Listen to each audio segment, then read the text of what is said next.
রহমতুল্লাহ। কেমন আছেন সবাই? আশা করি আল্লাহর রহমতে সবাই ভালো আছেন। আসলাম অনেকদিন পরে আপনাদের সামনে।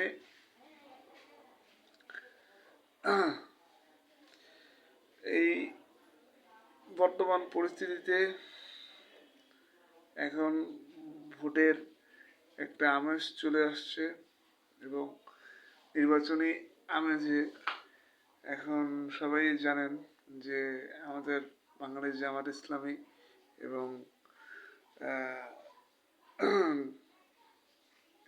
এবং আমাদের এই দাঁড়িপাল্লা প্রতীকের বিজয় সুনিশ্চিত ইনশাআল্লাহ। এই কথা আমি এই জন্য বলছি যে বিভিন্ন আন্তর্জাতিক গণমাধ্যম থেকে শুরু করে বিভিন্ন জরিপে আমরা এগিয়ে আছি।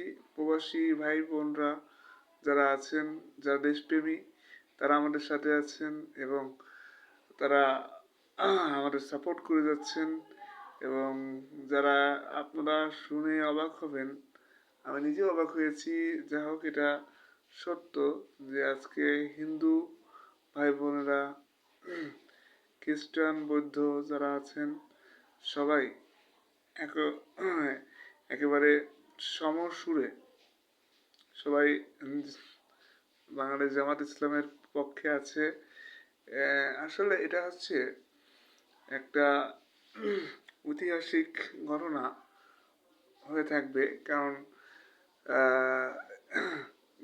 জামাত ইসলাম মোটামুটি তার বয়স ৮০ বছর হয়ে গেছে। এই দলটার বয়স এই ৮০ বছরে জামাত ইসলামী কখনো ক্ষমতায় আসতে পারেনি। 1941 সালে এই দলটা প্রতিষ্ঠিত হয়েছিল মৌলানা আবুল আলা মওদুদী রহমতুল্লাহর পক্ষ থেকে দ্বারা। যা হোক, এখন আমাদের আমিরে জামাত ডাক্তার শফিকুর রহমানের নেতৃত্বে বাংলাদেশ জামাত ইসলামী ক্ষমতায় আসার দ্বার প্রান্তে চলে আসছে ইনশাআল্লাহ। আমরা ক্ষমতায় না, আমরা আমাদের জামাত ইসলামকে দেখতে চাই সেবক হিসেবে, এটা আমিরে জামাতও বলেছেন। সুতরাং যারা দেশপ্রেমিক এবং চাঁদাবাজ মুক্ত যারা সমাজ চান এবং তারুণ্যের প্রথম ভোটটা 4 কোটি তরুণের ভোটার, তরুণ ভোট 4 কোটি, এবং যারা 18 থেকে 35 বছরের মধ্যে আছেন, আমাদের যারা ভোট দিতে পারেননি তাদের পক্ষে এটা হচ্ছে, তাদের জন্য হচ্ছে এটা প্রথম ভোট।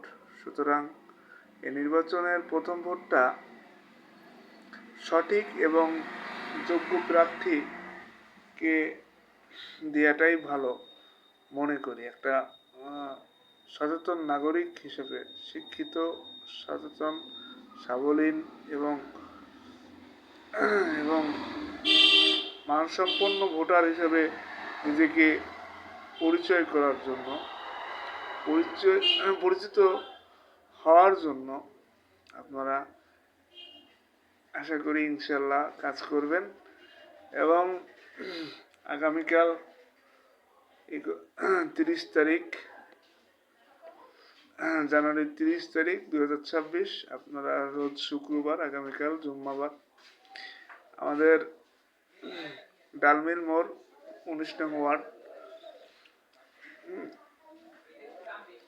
যারা আছেন আশেপাশের তারা ভাই বোনেরা এই মক্কি মসজিদে জুম্মার নামাজ আদায় করবেন সবাই। এবং মাগরিব বাদ আমাদের কাউন্সিলর অফিস অর্থাৎ কমিউনিটি সেন্টারে আমাদের জামাত ইসলাম আয়োজিত একটি সমাবেশ অনুষ্ঠিত হবে। সবাই যারা আছেন ইনশাআল্লাহ শরীক হওয়ার চেষ্টা করবেন এবং যারা দেশপ্রেমিক জনগণ তারা আমাদের সাথে থাকবেন। আশা করি সবাই ভালো থাকবেন। বেশি বক্তব্য দেব না, এই পর্যন্তই রাখলাম। আসসালামু আলাইকুম ওয়া রাহমাতুল্লাহ। সবাই ভালো থাকবেন।